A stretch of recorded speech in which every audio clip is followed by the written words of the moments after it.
I don't know why, y'all, but this one worries me.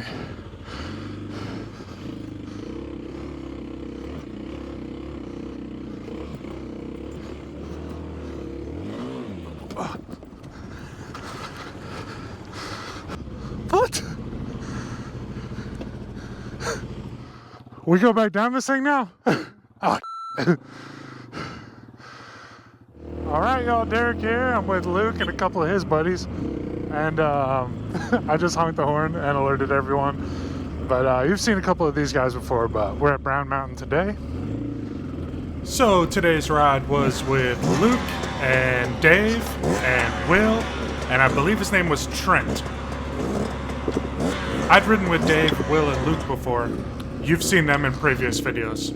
This is the first time back here since Hurricane Helene came through, so they have all the trails cleared, and I'm looking forward to seeing what it looks like.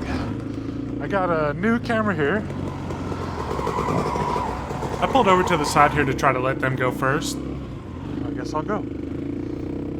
Got a new camera here because the Insta360 stopped working for me.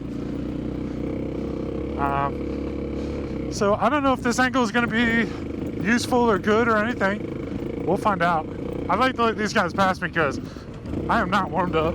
Not only was I not warmed up, but these guys are way better riders than me, and I didn't want to hold them up. You good?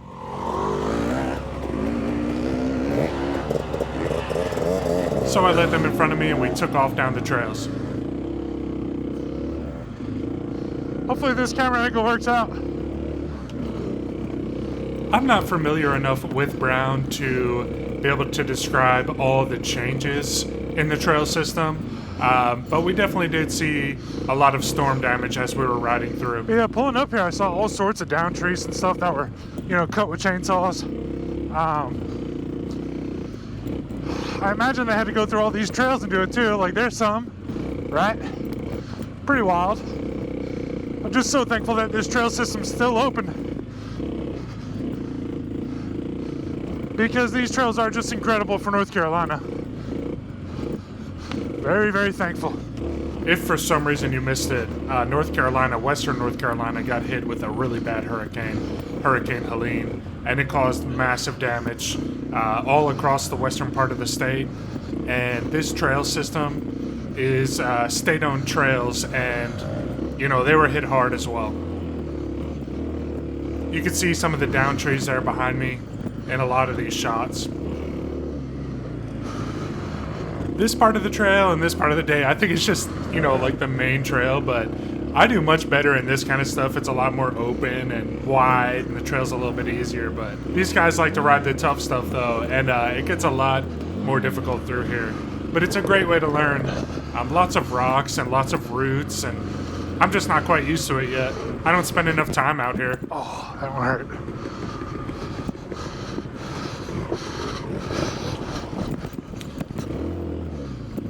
And you can see a lot of storm damage here. Trees just laid over the path. The ones that were in the way were cut. I think in these areas with slick roots, I don't have enough momentum as I try to go up them.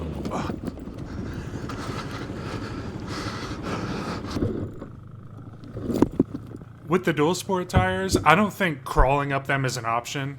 I am going to try some gummy tires soon and see if it kind of helps me out through this kind of stuff. Alright. I'll probably turn around and get a better run up. But yeah, you definitely need momentum to carry you through these with dual sport tires.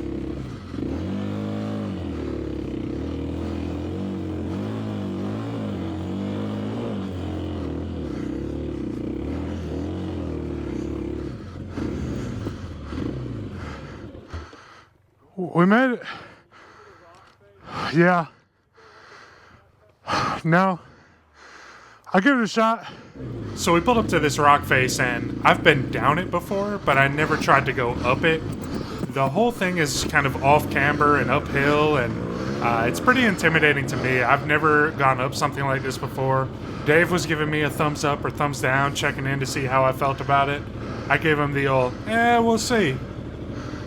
But Dave took off, so the whole group was up the hill at this point, and, you know, I just had to go for it. I don't know why, y'all, but this one worries me.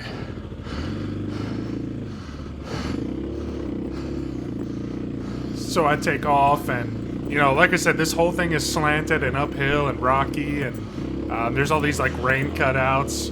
And right here I got a little bit nervous because I was going too slow, and I was worried about losing my balance. And, you know, at that point I realized you got to go a little bit faster or you're never going to make it up this thing.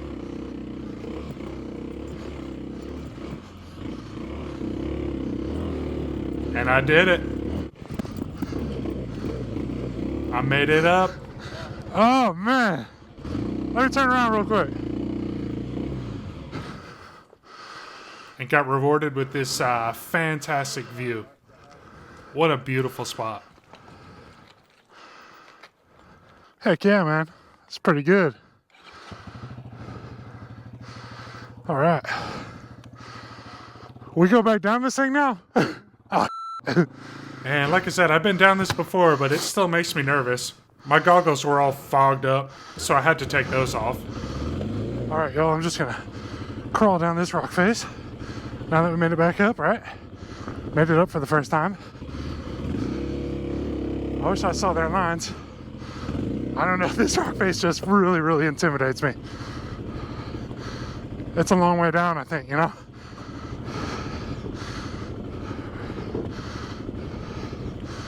I remember last time they told me just try not to use any brakes. So,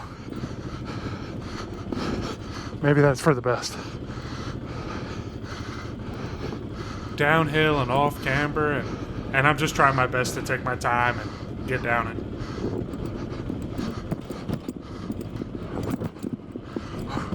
We're good, we're good. I don't know why that rock face scares me so much, dude. It's intimidating. I'm good to go though, whenever y'all are.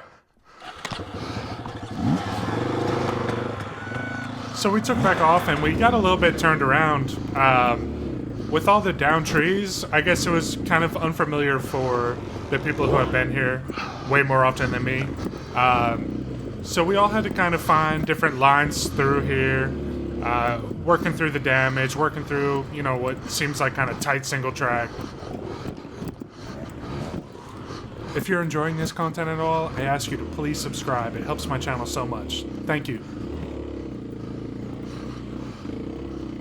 You know, still, I could have used more momentum, but the KLX just tractors right through. Took my goggles off again because they were all fogged up.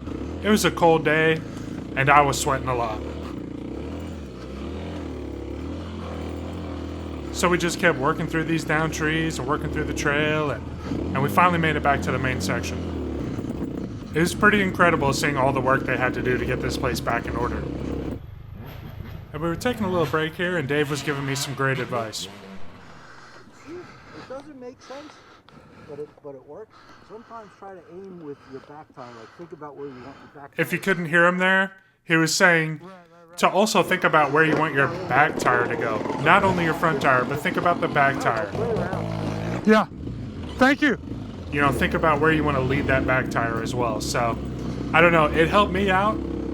Dave, I thank you so much for the advice and your patience riding behind me. And, you know, maybe that advice will help someone else watching. And then we came up on this abandoned SUV. And, you know, apparently this thing's been here for so long, but I don't know why. I guess I just always overlook it when I'm here. Oh, dude. What? I thought it was pretty interesting, but it wasn't hurricane-related damage. So yeah, we rode through these trails for a couple more hours, and Will did this awesome rock jump. Let's go! Yeah! I thought that was so cool. And then we parted ways. The rest of the crew went and rode Trail 9, if you're familiar with Brown, and I took the main path back down to the parking lot. I got pretty injured on Trail 9 the last time I rode it, so I just wasn't feeling it today. You know, I took the easy way back and met them down in the parking lot. If you're interested in this type of content, or the KLX 300, or dual sport riding, please subscribe. It helps my channel so much. And I'll catch you on the next one.